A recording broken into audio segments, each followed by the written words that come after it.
Hey guys, so today I thought I would do the Ttc tag, which is the trying to conceive tag. I thought this would be a great way for you to know a little more information about me and my TTC journey. So I'll get right into it.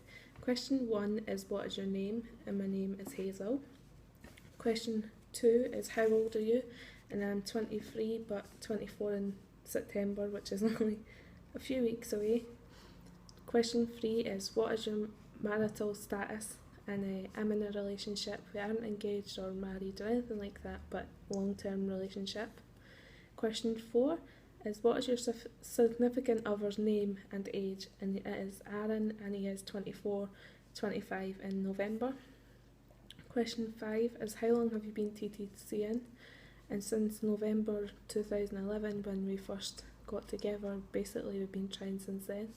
But it's like the not trying, not preventing at the moment, and it always has been. Question 6, what number child will this be for you? Well, technically it would be 4 because I've got 3 angel babies that I lost in early pregnancy, but it'd be my first rainbow baby. Question 7 is what medical issues, if any, do you have that might affect TTC? And while I don't have an actual diagnosis of anything, I do have unexplained infertility, so that would obviously affect me trying to conceive. Question 8 is are you on any meds or treatment for infertility? And no, not at the moment. I was going to get put on Clomid, but then I moved from Scotland to England to be with Aaron, so I had to switch up fertility specialists, so that got backtracked, and then I moved in here. The doctors here said I had to be trying for 18 months before they would even attempt to let me see the specialist, so I've been put back and I just haven't went. It's been well over 18 months obviously since 2011, but I just haven't went back because I don't feel confident enough yet. I need to lose weight before I know that they will help me.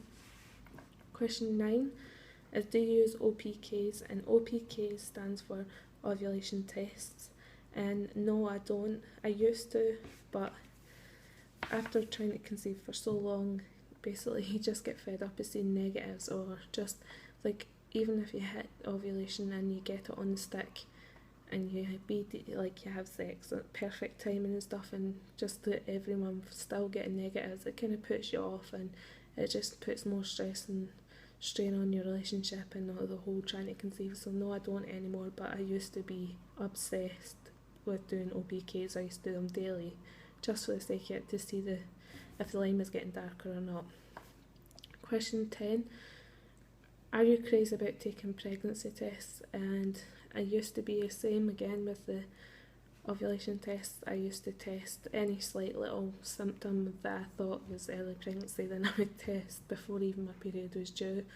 But since I've been trying for so long and seeing the negatives month after month, no, I don't anymore. I've just realised that it's more heartache to keep taking tests constantly and getting the negative to not test at all and just wait for AF to show up. And I will test if I'm late, and I usually wait a week or 2 weeks late before I'll even attempt a pregnancy test anymore.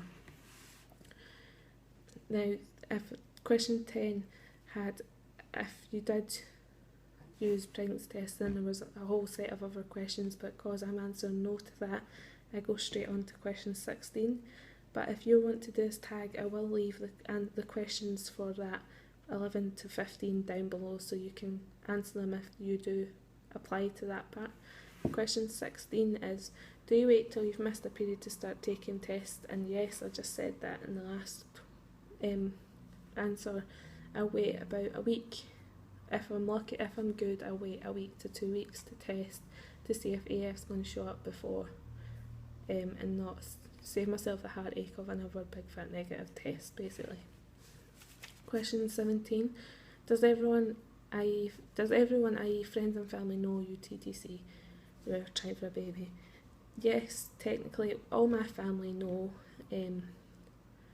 all my friends know, and part of Aaron's family kind of know. They know, but they don't know fully to the extent how hard I'm trying, if that makes sense. So yes, I know, like all my family, I'm really open about it, and on my personal Facebook and stuff, I'll talk openly about trying for a baby and stuff like that. I've never been one of the people that hides away from it. I've always wanted to be open and share my experiences and maybe help other people that haven't talked about it or struggle with infertility. They don't feel comfortable talking about it. I've actually had a friend that I went to college with private message me because she knew that all about me and seeing the specialist in Scotland and stuff, and asked me questions because she was struggling for so many years with her partner and was thinking about going to doctors. So it was really nice that she could come to me and ask me all the questions because I was so open about it on my Facebook. She knew everything and she knew she could come and talk to me and I would keep it private. So I think it's a good thing to be open about it. It helps others, and to be honest, it's not something that I feel that you should hide and be worried about what people think. It's your life choice, and if you want something, you're going to do it anyway, no matter what people think of you, and that's just the way I feel. Question 18 is, do you want a boy or girl?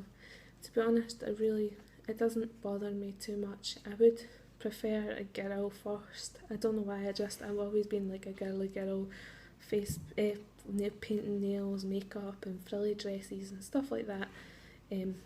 My poor nephew was obviously the firstborn my sister had, and I used to paint his toenails and his fingers and put makeup on them and everything like that, and he still lets me do it.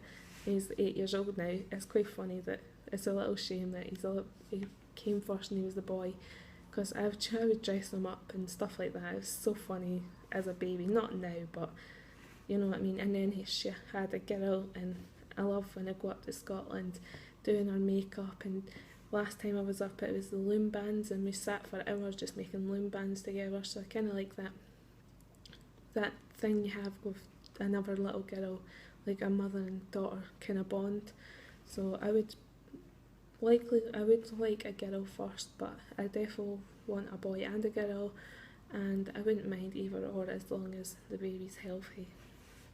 Question 19 is, how long will you try before you take a break or give up?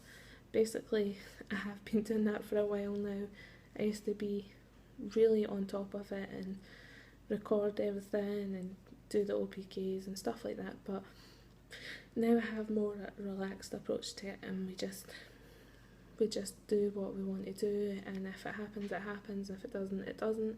And I'm obviously wanting to lose weight before I go see a doctor and get kick-started back on to seeing a specialist and getting things moving more faster again. But that's just personally for me. I feel like I've taken a back seat at the moment.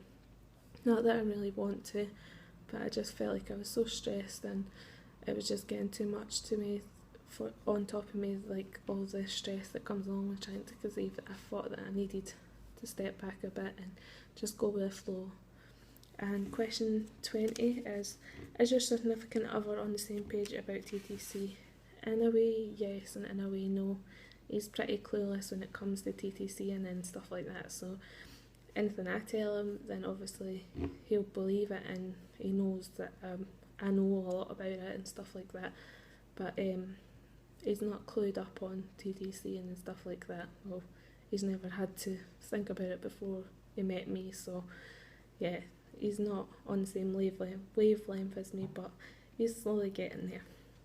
Anyway, that is it for the Ttc tag, and leave down below in the comments box if you do this tag and I will go and watch it, and make sure you subscribe if you haven't already and like this video, and I will see you guys tomorrow. Bye.